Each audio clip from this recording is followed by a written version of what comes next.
Celebrating almost 10 years in the speech and debate community, qdlearning is an after-school organization specializing in business and communication for kids in grades 1 through 12.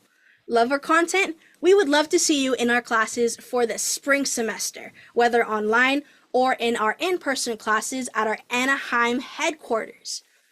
Register today at qdlearning.com/enroll. Hi, this is Coach Daniel, and you're watching the different types of tournaments within speech and debate.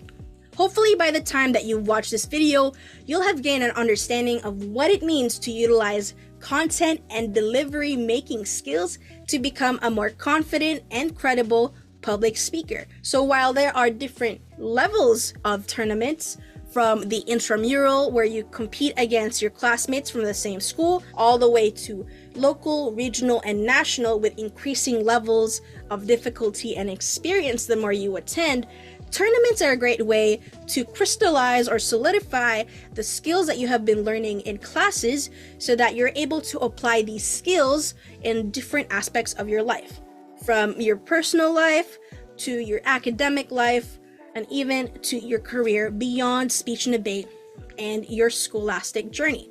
So what exactly are the different types of tournaments?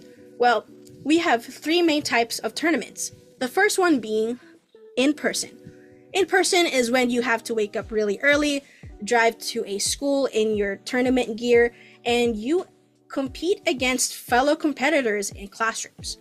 Something that's really cool about this is you get to see different rounds or different environments of speech and debate when you're not competing, and you're able to see how exactly you can grow outside of your classroom. A really good tip is actually to see open rounds when you're not competing so that you're able to mentally take notes and you're able to apply it to your performances moving forward.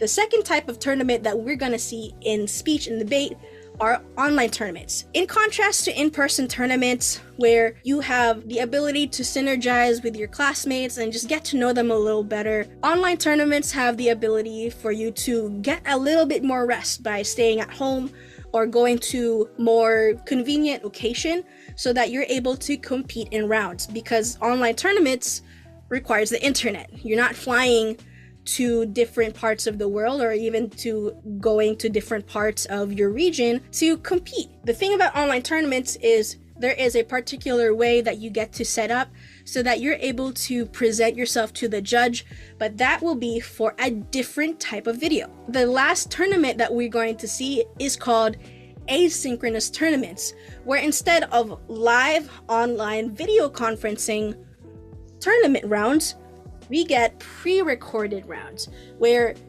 you get to perform your speech in a recorded video, very much like this one, to the best of your ability, no cuts, no fancy edits, and just submit it to your tournament. And each tournament will have their different rules for how to submit those, and you'll be judged according to your ability, same as with other different tournaments. Get excited!